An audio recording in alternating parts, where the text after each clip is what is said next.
Welcome back to PlayStation Live from E3. Oh my goodness gracious, one of the biggest surprises to come out of the PlayStation E3 Media Showcase just the other night.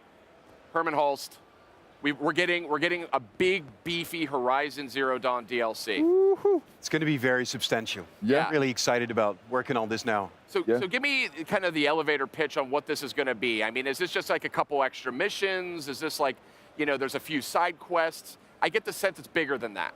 It's very chunky. I mean, we start with a new territory, a new realm. We go across the northern mountain range into the territory of the Banuk, the tribespeople of the Banuk. Oh, the Banuk. Yeah, and so they are very hardy because they have to be. They live in these wild lands they're so cold and it's so hard to survive there. But it's very beefy. It's a good size map. I mean, I can't really give you the details on the hours and things like that, but there will be plenty of new stuff in there. So obviously you're going to explore their culture. There will be new challenges, new quests and settlements for Aloy to pick up. There will be new weapons, new. Yeah, there's a lot of new stuff. Yeah. Can I scold them for putting their artifacts in the hardest places on the map to find them? yeah, you know, we'll keep you busy, right? Look, it wouldn't be any fun if they're just laying out in the middle of a field. Yeah, I know. You got to make you work for that stuff. I know. You explore. Yeah, it made me explore. The game is about exploration. All right, so what can we expect from a narrative standpoint with the DLC? Is it going to expand beyond the actual story of Horizon, or is it something that's kind of just separate? It could be seen as more so a side quest. Well, we're going to continue Aloy's journey. So obviously in the main game, in the base game, she has resolved some of the biggest mysteries that haunted her since birth. Right. But there are plenty of quests for her to unravel. So it is a story element that we're adding. It's a chapter. Let's call it a new chapter in Aloy's journey. I like that. That's a big part of it. And she is one of the few people that's brave enough to cross into these very inhospitable lands. And she's heard whispers about some deep secrets that are buried. She's heard about this ferocious new machine threat that's out there. So it's these kind of things that you'll be participating in. Okay. That's awesome. So obviously Horizon Zero Dawn, huge fan favorite. A lot of folks are saying maybe in the running for Game of the Year this year. I would absolutely agree with that. It's a beautiful game. I mean, I think it's the showcase piece of content for PlayStation 4 Pro. With the 4K and HDR, just a gorgeous game, a smart game, a well-written game, a fun game. You guys checked every box out there. Oh, yeah, I'm going to hire you to do the PR.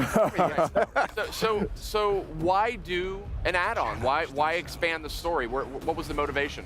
Well, from a development perspective, right? When you do your first open-world game, you finish the game, you have all the tools, all the technology, all the knowledge in order. So you're kind of itching to make more of it. But also, I think there are a lot of people now, even though it's a very big game, Horizon Zero Dawn, there's a lot of people that completed, achieved platinum, and they want more. Yeah. So we're going to add this entire new chapter with a new set of trophies, and it's just more of this goodness for people that we're giving them. That's great. Yeah. So another thing I know about Horizon Zero Dawn, it's got a very dedicated fan base. And I think one of the areas you really see that is in photo mode. Yes. And you guys have actually been doing a lot of work with photo mode, kind of enhancing it, adding new features, adding new emotes for Aloy, just to kind of make it a cooler feature of the game.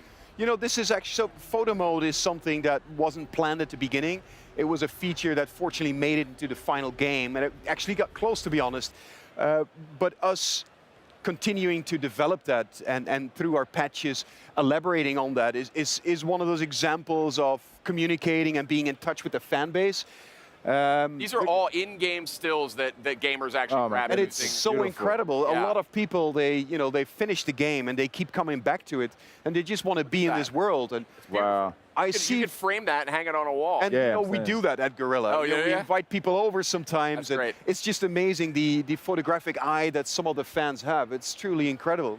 And you guys, I think, I've seen a lot of great photo mode implementations over the years. PS4 obviously has that share button, which makes sharing content out on the web and social really, really simple. But you guys, I think, have the most full-featured photo mode that I've seen. I mean, it's incredibly in-depth. You could get lost in it. It's practically an application unto itself. It actually stems a little bit from our past with Killzone, where we invested so much effort, so much art direction, so much technology in creating every little bit of detail. And now in this open world, we can actually get people to pause and experiment with the right frames, with the right angles, etc. And they are actually now affording themselves more time and more space to take in the details of this world that we spent so much time and effort to craft, to produce. And so it's actually really fulfilling. Even though it seems like it's a lot of work, it's actually it's a really good return on investment in terms of getting people to appreciate the details and the specific shots in this world. Right. Stuff. Speaking of dedicated fan base, I know there's a large cosplay following around the game. We've seen some of them here at E3. A lot of great Aloy cosplayers out there, and some of the other major characters. I might be one of them someday. Yeah.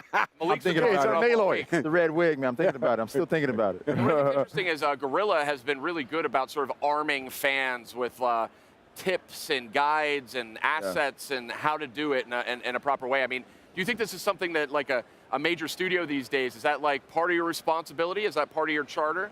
You know what? Look at these cosplayers. Yeah, it's some incredible shots there. Yeah. You know what? I don't know about responsibility. It's something that our team really wants to do. Yeah. We had, I think we invited over, I see some image of Raven, of Skunk. Our team is really honored to get people to invest so much time and dedication and belief in our characters. We had people out at our studio launch party, for instance. It's something that the team wants to do. It's sort of the biggest honor you can get as a developer when people put in that much time and energy into participating in your world. Yeah. The guys are over the moon that we have such a big following in that segment. Well, I mean, I think it's kind of a testament to the awesome, characters that you guys designed, I mean, look at the costumes or the gear that the Karja wear. That's something that I was always into. Like, the Karja gear is really nice, That's something that I can envision myself cosplaying. I'm somebody who never really thinks about cosplaying, but I sit there and I watch it, and I'm like, that's something I would actually wear. That's really cool. And you know what? It's not something when you're making a game like that you can plan out. Right. I think it was 10, 14 days after we unveiled Horizon Zero Dawn at E3, that was 2015, there was already a couple of handfuls of cosplayers. And so you don't prepare for that. I mean, that kind of be arrogant to say, we're going to make the greatest game for cosplay scene. It doesn't work that way. People decide to identify with your character. And once they do that, you try to help them out. You try to make a guide for them to use, and it goes back and forth. So it's kind of helping each other out. I mean, looking back on it, I don't think it's very common to have a game pre-release have tons of cosplayers already stepping into the role. So was that sort of an early indication? Obviously, Horizon Zero Dawn has sold very, very well, been a huge hit for you guys, been a huge hit for PlayStation. Was that an early indication that you guys were onto something with the game?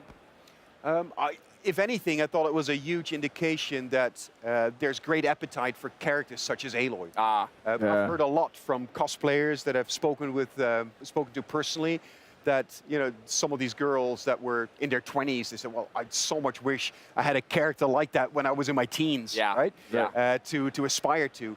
So I think there was a huge craving for a character like that. That was not so much by design, because Aloy came about as we created this game, right? She was there from the beginning, but it's not like we prepared for a cosplay scene. But I love it so much that people are drawn to this character in this way. Right. This is kind of a little bit off subject from the cosplay, but I do want to ask you this, me being a big Horizon fan. I noticed in the game, Aloy really never had any specific love interest.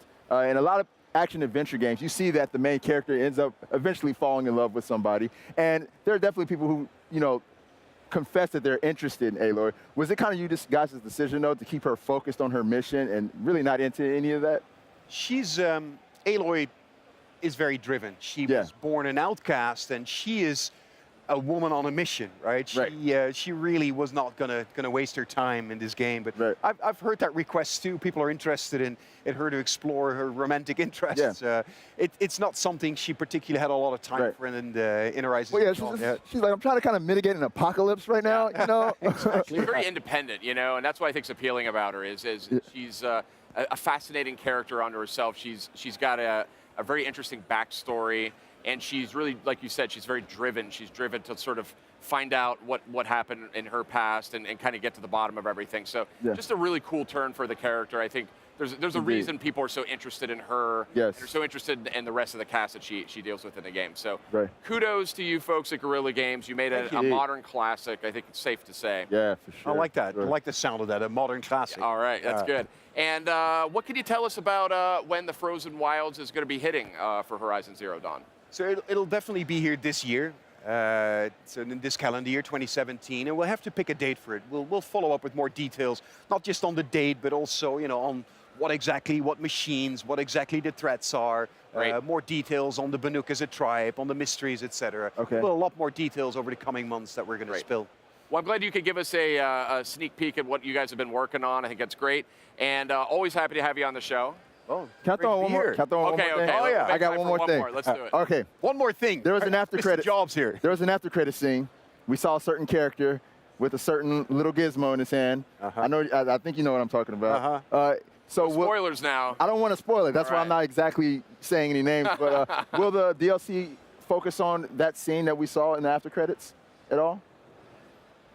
This guy. Spoiler alert. For information. Look at that. That's a real fan right there. Yeah, I'm a like fan, it. I'm a fan. We'll have a chat after the show. Okay, right? okay, okay. Good enough, good enough. All right, I'm cool with that. Good question. Glad we could slip that one in. Herman, always a pleasure. Thanks for coming by. We've got a lot more PlayStation Live from E3 lined up. Soon up, we're going to be seeing Super Hot VR, one I've had my eye on for quite some time. So stay with us. PlayStation